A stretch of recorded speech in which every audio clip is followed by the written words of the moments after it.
በጎጃምና በወሎ ወታደራዊ ዘመቻው የከሸፈበት አገዛዙም በንጹሃኖች ላይ አጥፍቶ ጠፊ ድርጊቱን እየተጠቀመ ነው ሲል አርበኛ አስረስ ማረ ተናገሩ። የአገዛዙ ሰራዊት በክረምቱ መግቢያ ላይ የፋኖን ይዞታዎች ለማስለቀቅና ከፍተኛ ጉዳት ለማድረስ በማሰብ በጀነራሎች የሚመራ በርካታ ዞኖችን ያቀፈ ሰፊ ወታደራዊ ዝግጅት እንዲሁም ዘመቻ ማድረጉንና ከባድ ኪሳራን ማስተናገዱንም ተመላክቷል። ቀዳሚው የመረጃ ሰዓታችን መረጃ ነው የሚሆነው። በሌላኛው መረጃችን ጀግናው የቴዎድሮስ አዋጊ አርበኛ ሲሳይ በባንዳዎች ሴራ ግንባር ላይ መሰዋቱም ተገልጿል። ለመሆኑ አርበኛ ሲሳይ ማን ነው የሚለውን በዝርዝር ወደ እናንተም የምናደርሳችሁ ሌላኛው መረጃችን ነው የሚሆነው። ከዚህ በተጨማሪም በርካታ ባንዳዎች በአፋብን መቀንደሻቸውም ተገልጿል። ከነዚህ መካከል አንድ ቀድሞ የአፋብን መሪ እንዳለበትም ተገልጿል። ይህንን መረጃም በዝርዝር ከምንመለከታቸው የመረጃ ሰዓቶች መረጃ መካከል ሌላኛው አድርጌዋለሁ። የአገዛዙ ቁጥር አንድ የትጥቅ ዲፖ በአፋብን መያዙ ተገልጿል። በትናንትናው ዕለት በተደረገ ከባድ ተጋድሎ አፋብን ከፍተኛ ቁጥር ያለው ሎጂስቲክ የተቀመጠበትን የጦር ዲፖ በቁጥጥር ስር መዋሉ ነው የተረጋገጠው። እስከ ፍጻሜው ድረስ አብራችሁን ቆዩ። እነኝና መሰል መረጃዎችን በዝርዝር ወደ እናንተም የምናደርሳችሁ ነው የሚሆነው። በቅድሚያ ግን ለቻናላችን አዲስ ከሆናችሁ ላይክ፣ ሼር እንዲሁም ሰብስክራይብ በማድረግ ቤተሰብ ይሁን እያልን ቀጥታ ወዳገኘናቸው መረጃዎች አመራን። አብራችሁን ቆዩም። ወደ ቀዳሚው መረጃችን ስናምራ የጀብደኛው ምኒልክ እዚህ አገዛዙን ድሮን በማውደም አንጸባራቂ ድል መቀዳጀቱ ተገልጿል። የምኒልክ የድሮን ኢንተርሴፕተር ምድብተኞች አርበኞች በወገን ኃይል ላይ ጥቃት የመፈጸም ተልዕኮ ይዞ ሲንቀሳቀስ የነበረ የጠላት ተዋጊ ድሮንን አየር ላይ እንዳዋለ ከመቆጣጠሪያ ማዕከሉ ጋር የሚያገናኘውን ሲግናል በመጥለፍ ድሮኑ እንዲከሰከስ በማድረግ የህልውና ትግሉን ወደ አዲስ ምዕራፍ ያሸጋገርም አኩሪ ድልም ተቀዳጅተዋል። በአፋብን ወሎ አማራ ምኒልክ የሎጂስቲክ ክፍል አቋቋም በሙከራ ደረጃ ወደ ስራ በማስገባት የአማራ እንዲሁም ቀሪው የኢትዮጵያ የህልውና ትግል ወደ አዲስና ወደ ላቀ ቴክኖሎጂ ምዕራፍ ለማሸጋገር አበክሮ መስራቱንም ገልጸዋል።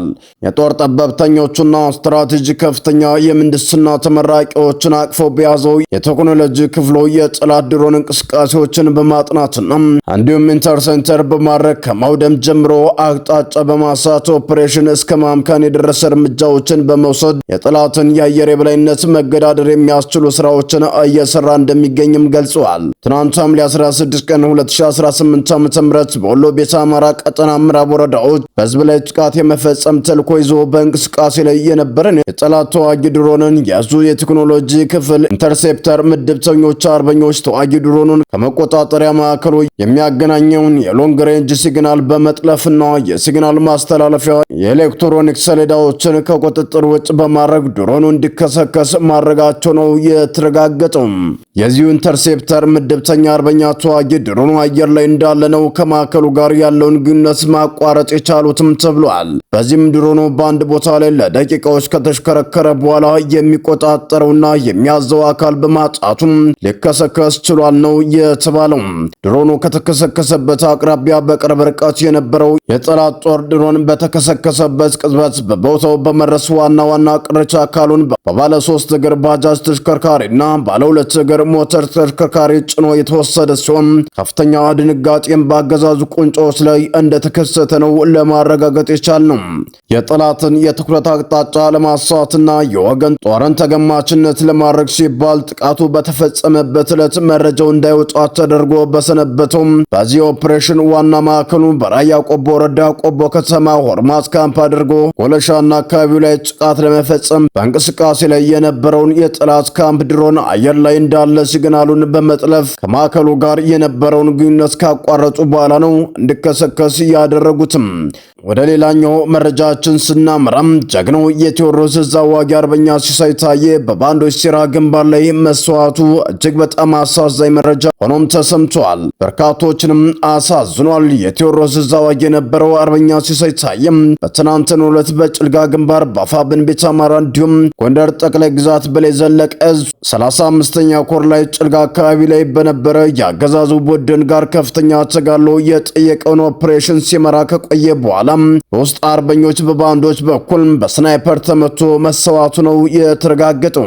ባንዳዎችንም የማጽዳት ስራው ተጠናክሮ መቀጠሉ ነው የዙ አባላቶችም ለሚዲያችን የገለጹት።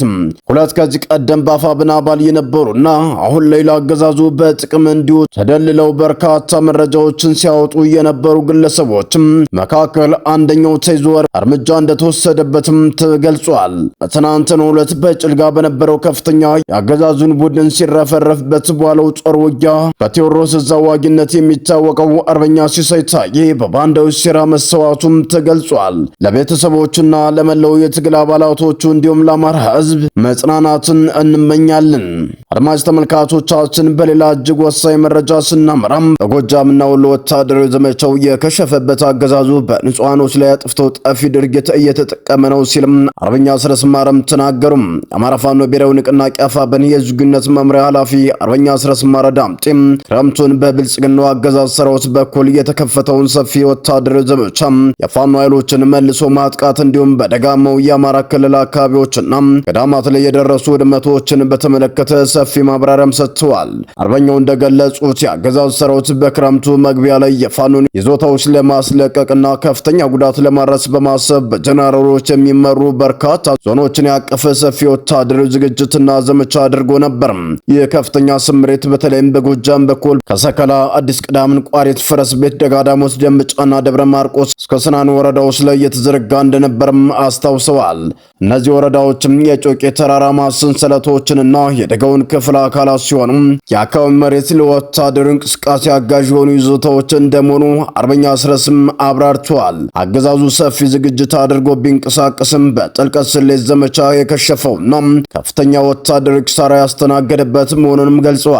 ፋኖ በኩል በተደረገው ምላሽ በርካታ ቦታዎች የፋኖ ኃይሎች ይዞታዎችን ከመጠበቅ ባለፈም እንደ ፍከታ ለጎማና ሌሎች በርካታ ጥቃቅን ይዞታዎችን መቆጣጠር መቻሉንም አስረድተዋል። በተጨማሪም በወሎ አምባሰል፣ በምስራቅ ወለጋና በሸዋ አካባቢዎችም ተመሳሳይ ወታደራዊ እንቅስቃሴ መካሄዳቸውንም ጠቅሷል። አርበኛ አስረስ ማረ አገዛዙ በምድር ውጊያ የሰራዊት ሞራልና የማጥቃት አቅም በመዳከሙ ምክንያት ቄሞን በንጹሃን ዜጎችና በሃይማኖት ተቋማት ላይ እየተወጣ ነው ሲሉም ወንጅለዋል። አገዛዙ ውጊያ ከመጀመሩ በፊት ለቀናት ያህል ያለምንም ርኅራኄ በከባድ መሳሪያ መድፍና በብሬን ወደ ገጠሩ ክፍሎችና መንደሮች በጅምላም ተኩሰዋል ብለዋል። ንጹሃኖች ተገለዋል፣ የቤት እንስሳት አልቀዋል፣ በርካታ መኖሪያ ቤቶችም ተቃጥለዋል ብለዋል። በተለይም ሐምሌ 15 ቀን 2018 ዓ.ም በጎጃምና በወሎ አዋሳኝ አባይ ድልድይ ዙሪያ በሚገኙ የቅድስት አርሴማ ገዳም ላይ የተፈጸመው የድሮን ጥቃት በተመለከተም ዝርዝር መረጃም ሰጥተዋል። በጥቃቱ ሳቢያ መነኮሳትና እናቶች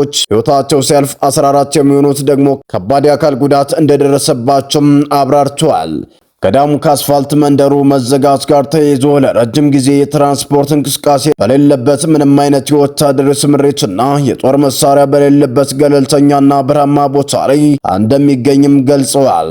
አርበኛው አክለውም በጥቃቱ የተሳተፉት ድሮኖችና የጦር መሳሪያዎች በባህር ዳር አየር ኃይል ግቢ የሚገኙና ከተባበሩት አረብ ኤምሬትስ የሚገኙ መሆናቸውን ገልጸው የአገዛዙ ድርጊት አረመኔና የታሪክ ጠባሳ ሲሉም ኮንነውታል። የፋኖ ኃይሎች ከሌሎች ኃይሎች ጋር የሚያደርጉትን ትብብርና ወቅታዊ የፖለቲካ ጥሪዎችን በተመለከተም ጥያቄዎችን ሲመልሱ አፋብን ከተመሰረተበት ጊዜ ጀምሮ ከማንኛውም የኢትዮጵያ ሕዝብና የፖለቲካ ኃይሎች ጋር ለአገዛዙ መወገድ በጋራ የመስራት ጽኑ አቋም እንዳለውም ገልጸዋል። ሆኖም ግን ማናቸውም ትብብር በቁርጠኝነትና በተግባር የተደገፈ መሆን እንዳለባቸውም ጠቁመዋል።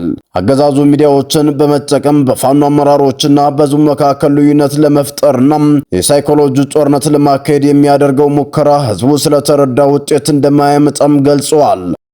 ሰላም ጤና ይስጥልን። የተወደዳችሁና የተከበራችሁ የሚዲያችን ቤተሰቦች ለሰዓቱ የነበሩን መረጃዎች እነዚህን ይመስሉ ነበር። በሌላ መረጃዎች እስከምንገናኝ በያላችሁበት ሰላም ቆዩልን።